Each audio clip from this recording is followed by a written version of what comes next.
You're listening to DraftKings Network.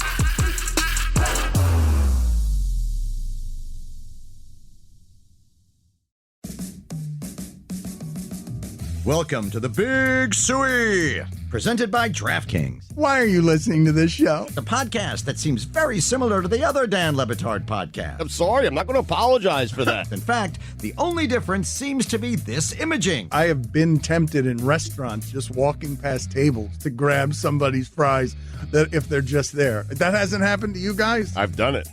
And now, here's the marching man to nowhere, Fat Face, and the habitual liar. A tweeter writes in Stugotz, either overhaul the bucket of death or get rid of it altogether. This bit has gotten so bad, too many people doing it, way too easy to take an L to the point that the punishments carry no weight.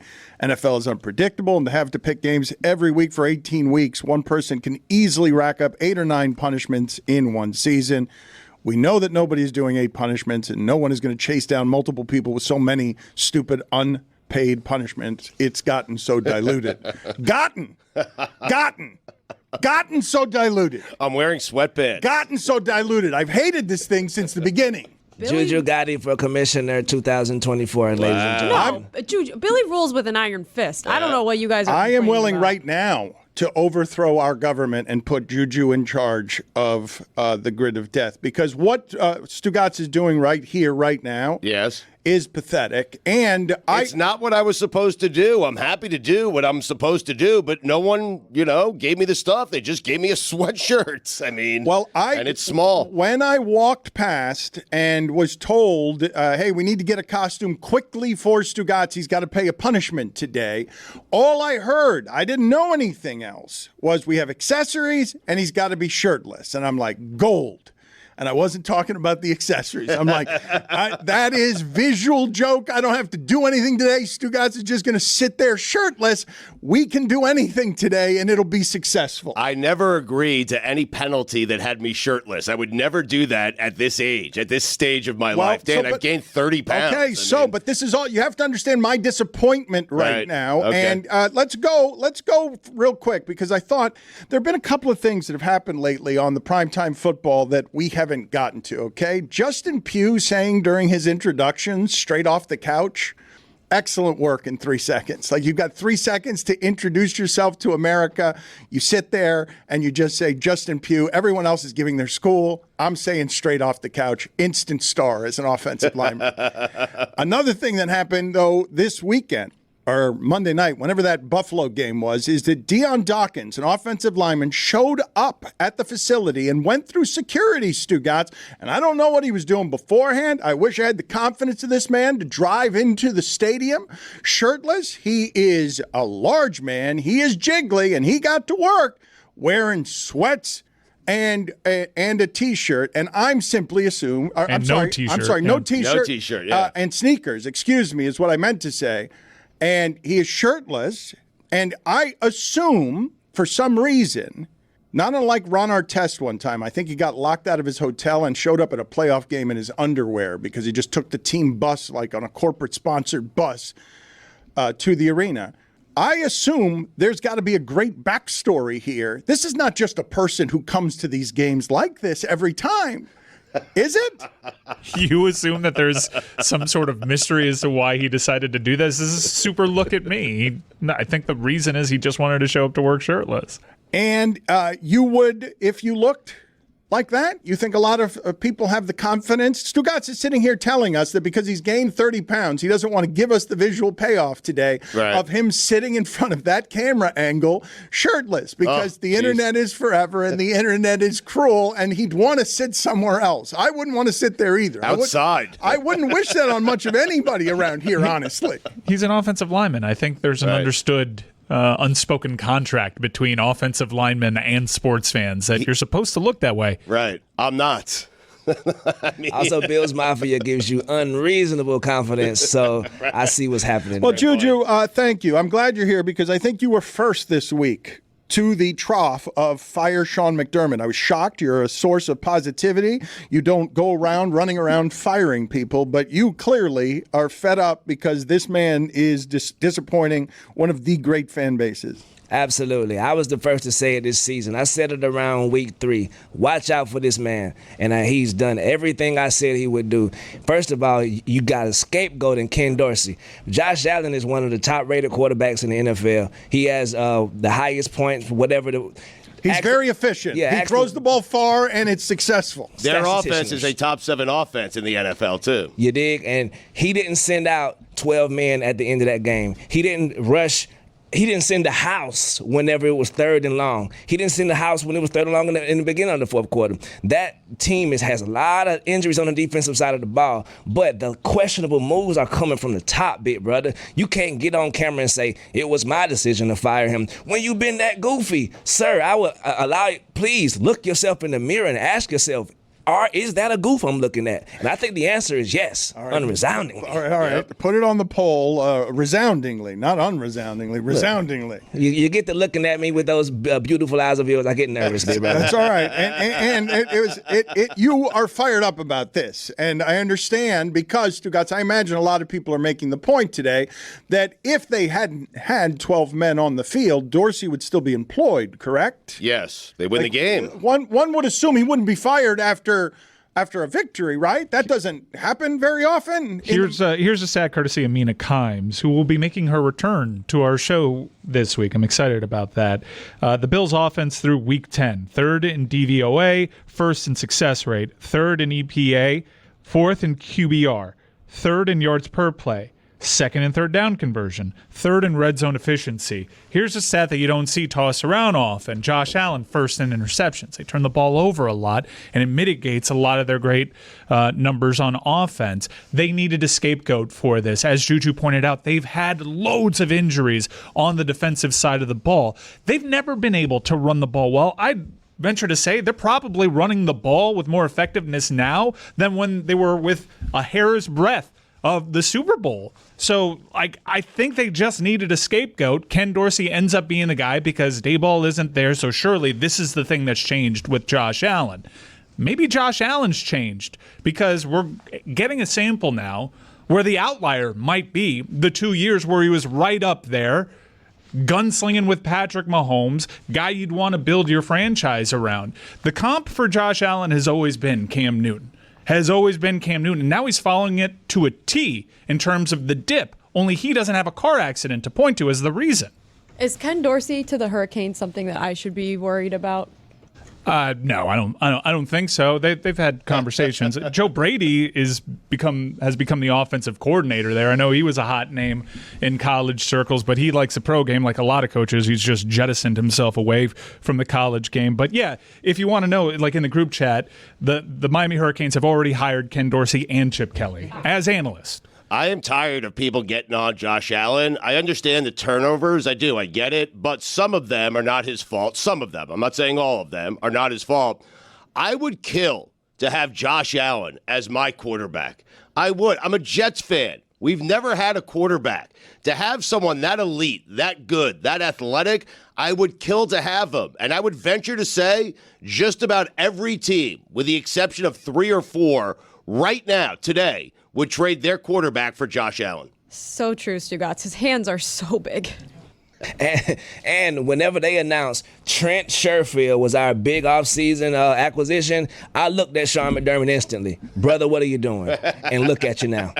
Mike, I am going to make a correction on what it is that you said, and I'm going to make a correction on myself that a lot of people made yesterday. You called it a hair's breadth, and I want to know what that is. And they were a hair's breadth from the Super Bowl, and the place that I got it wrong yesterday, and I think this is what you mean by a hair's breadth. I kept saying they were 13 seconds from the Super Bowl. There was another game after that required to get to the Super Bowl, but I feel like we all watched at the end of that game who was going to go to the Super Bowl, Chiefs and Bills, and we all saw that the Bills were good enough to be a champion that year. And I believe the Bengals actually made it to the Super Bowl that year, if I'm remembering correctly. I think they did, we made that game. It's the Mandela effect. We made that game the AFC Championship when I think none of the teams actually made it to the AFC Championship. Second round of the Yes, forgive me because I kept doing that yesterday. I took those 13 seconds left, and I'm not. It felt like it did. Yeah, it did. But this is why I feel like they were a hair's breadth, which makes no sense. It's a hair breathing, but he's also right. that they missed the Super Bowl. It was a hair's breadth? We felt, yes, that makes no sense. Be careful with the silent D and hair's breadth. Imagine a hair breathing, and that was the difference between the Bills and winning a championship that year in those 13 seconds, according to me, who's got his facts and timeline wrong. That is absolutely a Mandela effect in sports. It all blends together when you get to a certain age, right? Yes. I feel like most people listening to this, now many of you rained down on my head the correction. Thank you for doing so. It's really the battering I need. They love to do it. That's so funny. Thank you for the reminder that the Bengals made that Super Bowl. I think. I'm not sure they still. The Bengals made that Super Bowl. Yeah, no, that they Burrow definitely went to Evan Kansas City. They beat the Chiefs. Evan McPherson, yeah. Yeah. He guaranteed Burrow we're going. You show me another 13 seconds somewhere in sports that have that in it, where most of you didn't know I was wrong. Many of you did, but most of you are like, yeah, they were 13 seconds from the Super Bowl. I'm just learning this. Dan just confirmed it. I don't even have to check the internet. That's how I remember it too. Sean McDermott 13 seconds away from the unemployment line if he don't get his act together. Especially with Belichick. I mean, he's out there looming. That'd be a perfect spot for Bill Belichick. I have a hard time explaining to our audience that I'm unemployed. this is not maximum Homer alert when all of us buck up on the firing of Ken Dorsey on behalf of Miami against those naughty, awful Bills. I'm always going to be in the tank for Ken Dorsey. I think his track record with taking talented quarterbacks that were presumed to be more raw when they entered the league. Cam Newton totally changed as a quarterback when Ken Dorsey arrived as his quarterback coach. A lot of the credit to what happened with Josh Allen went to Brian Daboll, and I'm not taking any shine away from Brian Daboll. But at the same time, Ken Dorsey came to Buffalo and became Josh Allen's quarterback coach. It's not like he's not doing his job well. Their numbers are good. This part, though, is fascinating to me. It truly is. You've seen all the people on the Belichick tree, right, who got an opportunity because Brady was great, and they parsed up the credit on why it is that he was great. Of course. So now you're running out of people to tell you, when Daboll's clearly not some magician who can fix that. You're running out of people who made Josh Allen great, but one of them, Trayvon Diggs, is here to tell you, is his brother. Because we're now going to parse up the breakup, and this is how the windows close on these things. Who gets the credit before everybody flees? Because Belichick's out there alone with the Patriots. And it's like, and we're just showing, we're showing a doorbell camera video of him taking a shirtless walk of shame. That guy used to be a genius. Big week for shirtlessness inside the AFC East.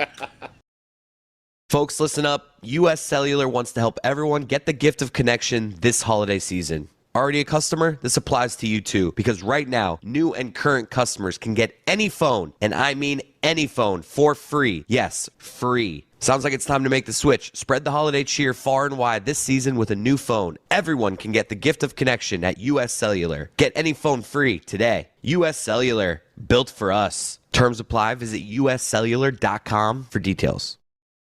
Don Batard. If I'm at the house with them and they're all rooting, I could just be like, yeah, rah, rah, rah. Go Yankees. Stugotz. Do you know how unsettling it would be if I attended a live sporting event and someone behind me was just going, rah, rah, rah, Browns, rah, Heat, rah, rah, rah. This is the Don Batard Show with the Stugotz. You see nothing funny, Roy, in the way that you are staring at me, holding up a finger, telling me that we are starting our segment, and I am looking at more of your mouth than I ever get to see because you're wearing vampire's teeth. But when you're giving me the professional signal that we are starting our broadcast, you don't know or remember that you're wearing these vampire fangs that are hanging out of your mouth, correct? So you are in the role you've been in for 20 years.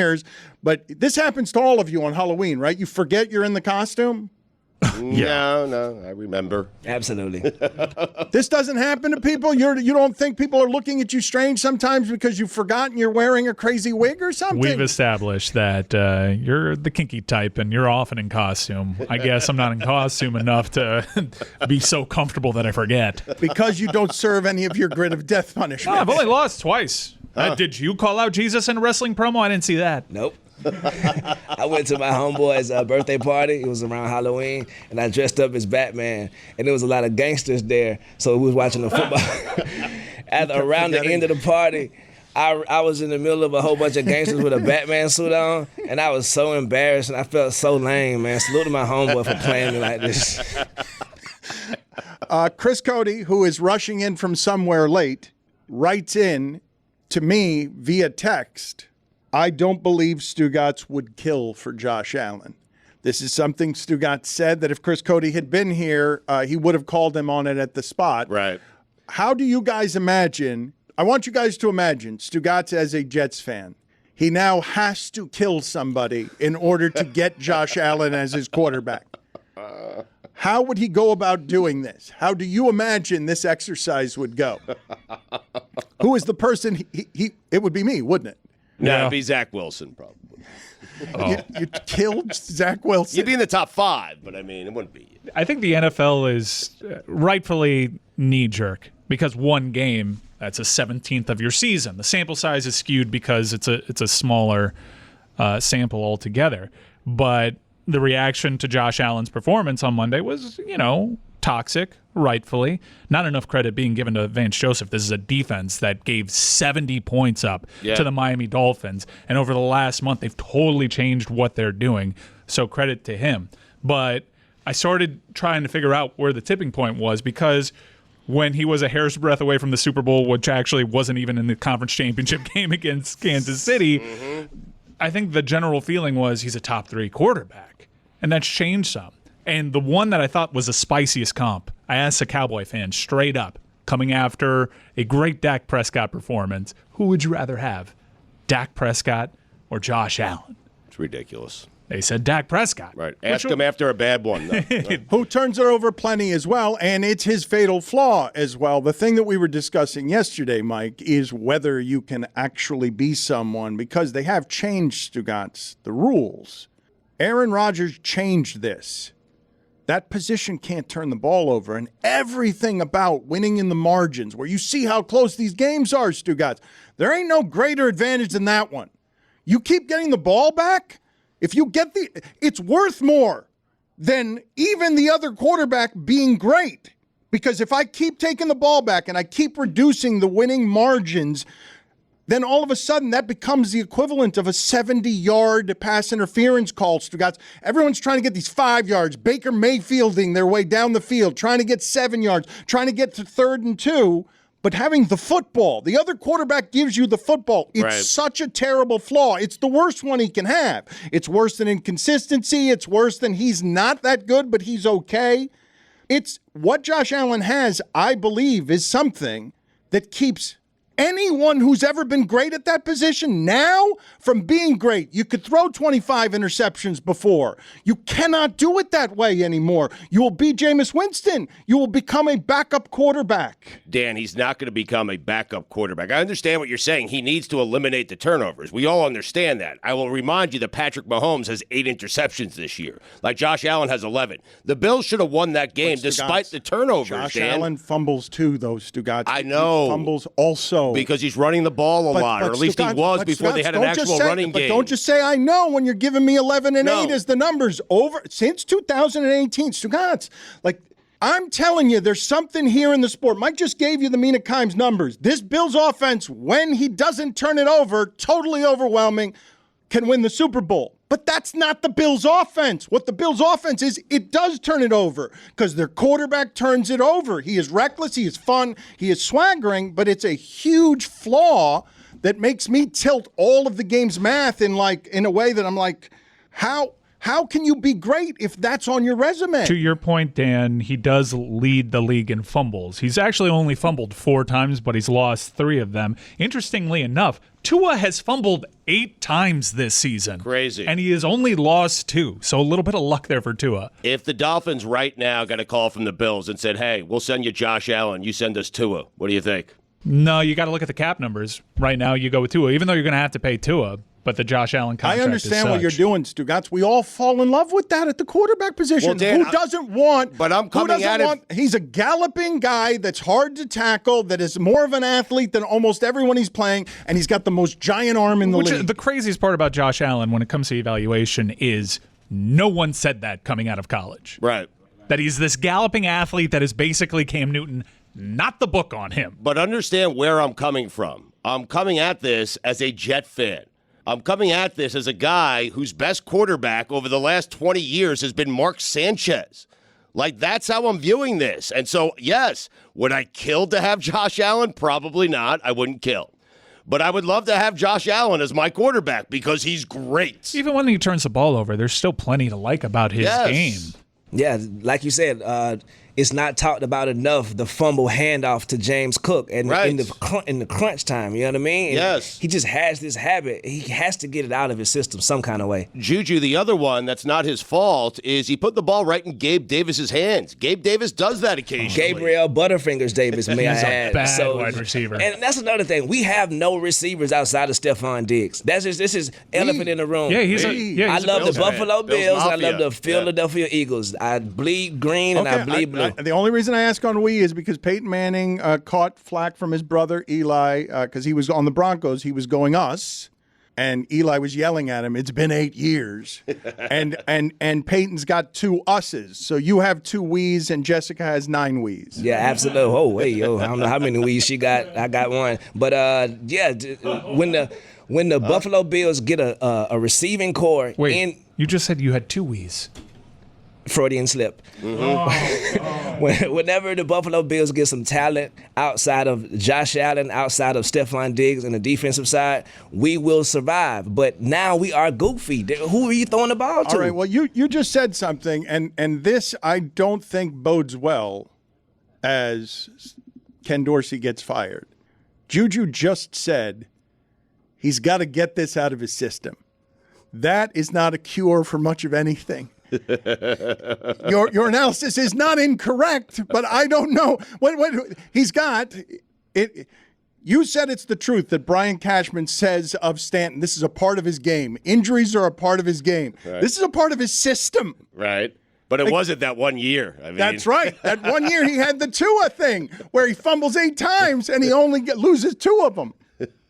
Yeah, I don't think you're going to be able to keep Diggs. This offseason was a bit tumultuous with Stephon Diggs. And look, they're always restructuring contracts in the NFL. Josh Allen just entering this year restructured his contract so they can keep Diggs on the books for this season. But next year, his base salary does go up to $23 million, and it's a $47 million cap hit when he's only an $18 million cap hit this year. Again, the NFL salary cap is a myth, and teams always find ways around this. But you're not going to get more talent around Josh Allen. You're going to get more Gabe Davises of the world.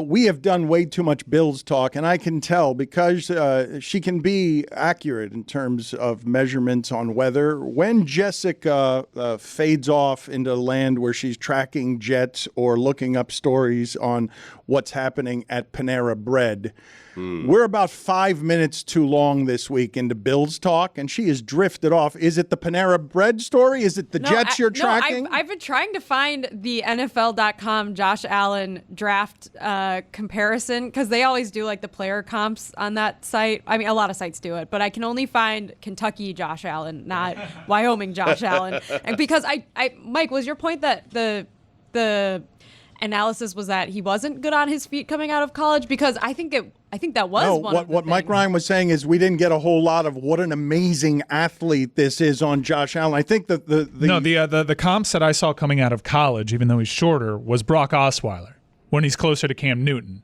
I didn't see a lot of Josh Allen as Cam Newton. I saw a lot of Josh Allen as the next Brock Osweiler. All of us were a little bit surprised because of the way Josh Allen was analyzed at Wyoming and we hadn't seen him play. We did not realize, oh, wait a minute, this is a Justin Herbert type.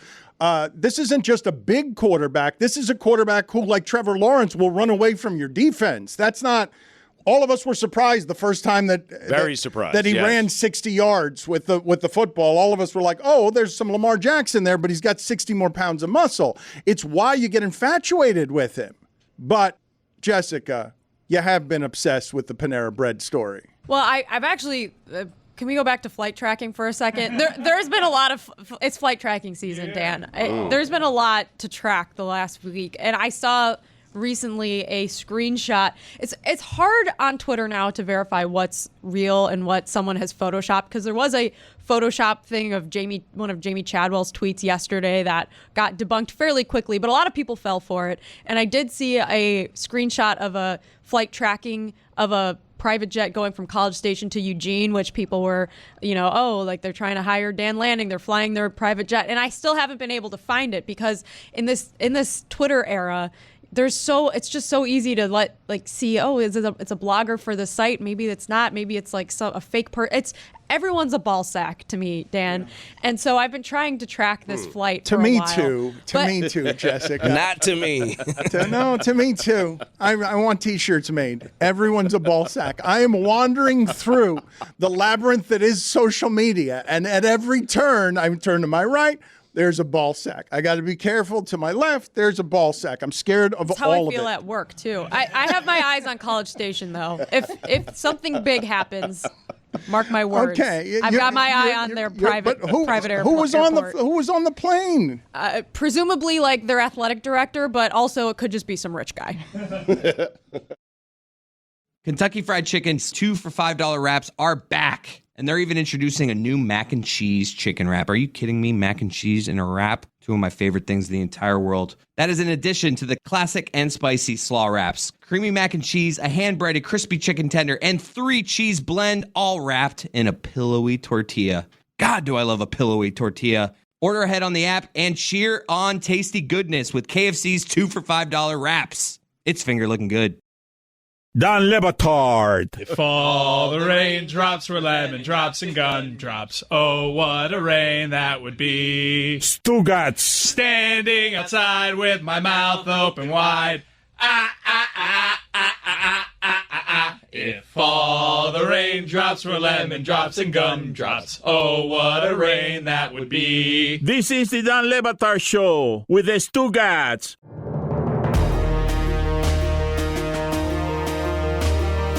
I'm not totally sure, Stugotz, how it is that as a country or as a globe, we arrived as being anti-expertise. We like to undercut experts. We like to think we know more than experts. The person who's on with us now is an expert on the things that he researches and reports and writes about. He's done the oral history of 9/11. He's written about the JFK assassination. He was a Pulitzer Prize finalist for the history of Watergate. And now he has spent 2 decades researching and reporting on U.S. intelligence, national security, and the military. Garrett Graff is with us. Thank you, sir. I appreciate your expertise. You write in the book, your definitive new book, UFO, the inside story of the U.S. government's search for alien life here and out there, that the government's UFO cover-up has primarily been a cover-up motivated not by knowledge, but of ignorance. You have spent 2 decades reporting this kind of stuff. What do we know? What does the government know? So I got interested in this subject in December 2020. Listeners may remember there's been sort of this sea change in conversations around UFOs, what the government now calls UAPs, unidentified anomalous phenomenon. Since 2017, the New York Times and Politico had this blockbuster series of reporting in 2017 about how the Pentagon was reporting UAP sightings and had actually a sort of secret study program into UAPs.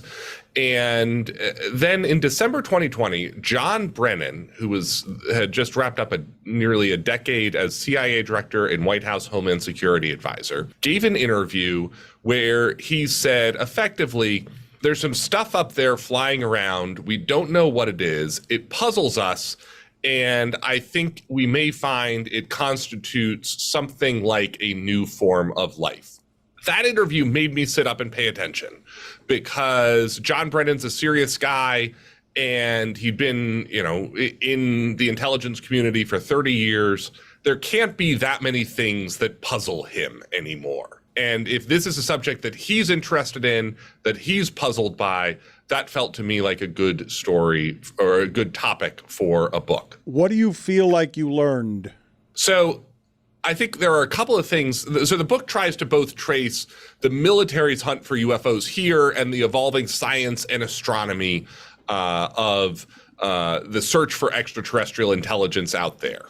So I think I end up with three broad conclusions, which I'm happy to sort of break down and talk more about. But the first is the math is on the side of the aliens. Over the last decade, astronomers have come to understand the scope and scale of the universe, and it's pretty convincing to me that there's going to be life elsewhere, and probably actually a lot of life elsewhere across the universe. It's also probably too far away for us to really know, too far away for us to have meaningful contact with. At the same time, there is a phenomenon here on Earth that we don't know what it is. And it could be interesting and meaningful and important to solve that phenomenon, even if the answer isn't extraterrestrial visitors.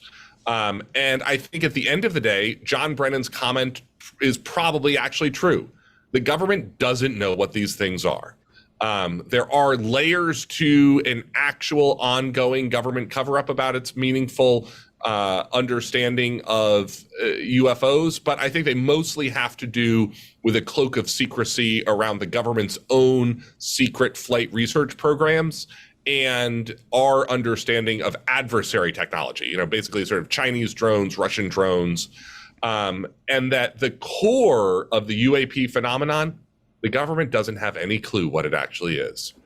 Garrett, I've got to tell you, somebody set off, and this is not me, okay? I'm betraying my staff here. I heard an alarm go off in the other room that suggested, somebody said it was their kook meter going off. And Billy back there is whispering in my ear while you're talking, I don't believe this person has blinked the entire interview. So your information is exceptional, but people here are accusing you possible of insider info. Just blink once in a while. Being an alien, you're being an alien, and you've been sent here to send this disinformation into the planet to scare us. In fairness, at first we thought he was abducted, but now we think he's an alien. Mm-hmm. Still haven't blinked. Can you deny what they're saying? So I think the math, as I said, is on the side of the aliens being too far away for us to really know. That the scale of the universe is such that, you go back 20 years, we had never seen a planet outside of our solar system. Now we understand that almost every star in the universe probably has planets, and that there might be a sextillion habitable planets across the universe.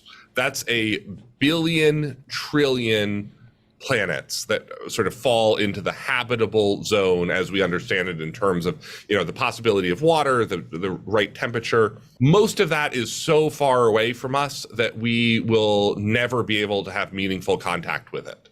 And then you get into some really profound and poignant conversations around this topic. Because to me, like the heart of this book, the heart of the story of our public fascination with UFOs, it's not really about aliens at all. It is this question of, are humans alone? And to me, this is one of the 3 or 4 sort of most profound questions of human consciousness and existence. That's sort of up there with is there a God and what happens to us after death? And that so much of this story ends up being sort of about our own cosmic consciousness and understanding of our place in the universe. Should we be scared? So it's a good question. Not of aliens. I don't think, as I said, I don't think that UFOs and UAPs are going to turn out to be alien visitors in the end.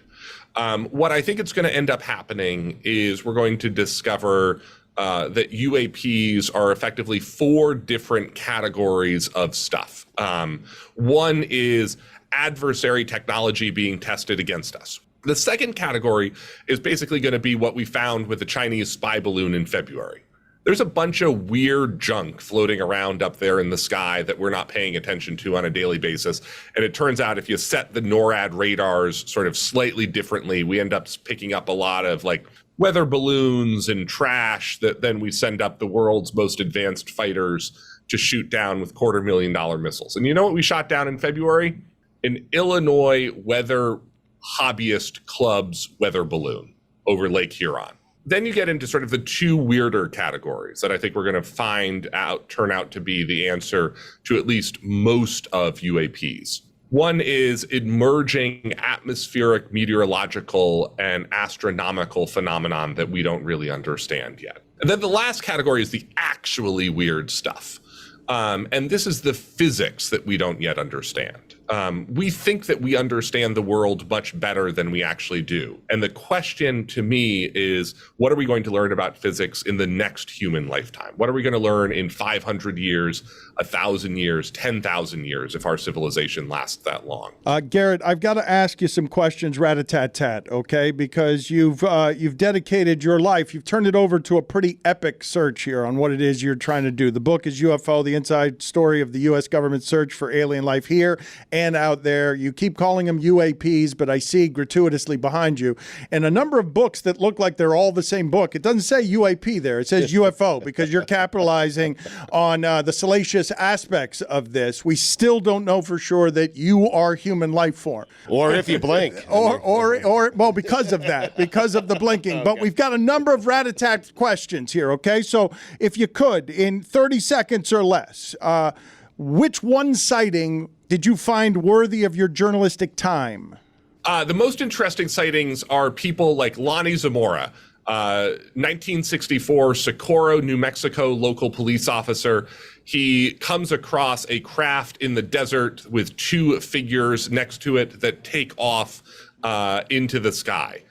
He is shaken up, terrified by this encounter. There are other officers who respond and see him within minutes, see that he is shaken up. And there are good witnesses like this over the years who are people who have no reason to report an encounter and actually a lot to lose in terms of credibility if they come forward with a UFO sighting. And so to me, answering what happened to people like Lonnie Zamora is the reason we should be paying more attention to this mystery. We talked to a Navy pilot, claims to have seen an unidentified phenomenon go from zero to supersonic mid-air. Aren't we supposed to believe whistleblowers from our military? Yes, and I think we should. And I think one of the things that bothers me as a citizen and a taxpayer in researching this subject is that the military, the Navy, doesn't seem more concerned about the fact that it has its personnel coming back from missions saying, hey, I'm encountering technology that I don't know what it is. The Pentagon seems to be taking this stuff more seriously. Why? When did that shift happen? The shift has happened over the last couple of years, again, as you've had this new reporting come out and you've had serious people talking seriously about this subject.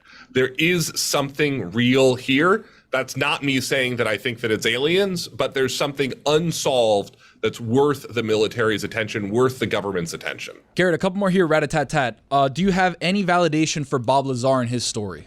Bob Lazar is sort of a particular challenge. You see a lot of these people over the years who sort of come forward with what in ufology is called FOAF Tales, friend of a friend tales, sort of people coming forward with sort of secondhand knowledge about the types of things that they have seen. And I think we need to be really dubious of the FOAF tales of ufology. What we have not seen is people coming forward with firsthand evidence, documented evidence, of an actual meaningful government conspiracy or cover-up about alien bodies or alien craft. Glad you said that. What about Varginha, Brazil? Well, so I think part of the challenge is, I just don't think we have seen really anyone come forward with the hard evidence that we would want before we begin to think that the government is covering up meaningful knowledge of UFOs here. That this is a subject that I think the mystery is out there, and I really just don't think that the government knows. I don't know. The government seemed to be there very quickly when the guy with the alien took him to the hospital and then all of a sudden died mysteriously after 2 weeks and nobody's talked to his family. I don't know about that one. So, again, when you dive back into the history across 80 years, it's much more a story of the government failing to show up at all or showing up a week or two late than it is sort of the idea that the government has some advanced Men in Black team that they are able to deploy on a moment's notice. What about that Mexican guy that had the alien carcass that may or may not have been a cake? I think on the spectrum, I would put that much closer to cake than alien. Thank you. What a great sentence. Garrett, thank you for being on with us. So it's friend of a friend tales that we have to make FOAF Tales. FOAF Tales. Okay. Yep. UFology. All right, just to be clear, why didn't you call your book UAP? Because to me, a big part of this story is the popular culture fascination with UFOs. When I sort of went back through this, what you see is this really intense feedback cycle over 80 years of UFOs actually sort of lodging in the public consciousness, driving government attention, driving public fascination, and then, of course, Hollywood and pop culture sort of telling us what alien contact would be like. Garrett, before we let you go here, again, the name of the book is UFO, the Inside Story of the U.S. Government's Search for Alien Life Here and Out There. When you dedicate your life to something like this grand in scale, my guess is it becomes a giant obsession, and wherever you're out in public, it becomes something of a conversation point. What percentage of people, when you start talking to them about this, say, get away from me, you kook, you're crazy? Or do 100% of them get illuminated and say, oh my God, I had no idea? Much closer to the 100% of the people get illuminated. My experience is when I talk about this, everyone laughs initially, and then they lean in ready to talk about it. That's a good lean in from the look. We still don't know if he's human, but that looked like his a human. Wikipedia also doesn't have a birth date on it. It just says he may be 41, maybe 42. We don't know. We just know that Garrett is here with us, and his book is UFO, the Inside Story of the U.S. Government's Search for Alien Life Here. We just know he's here and with us. out there. We know he's here with us. We don't know what's out there, and we know that he leaned in kind of like a human there, but didn't blink. Didn't blink. Didn't blink.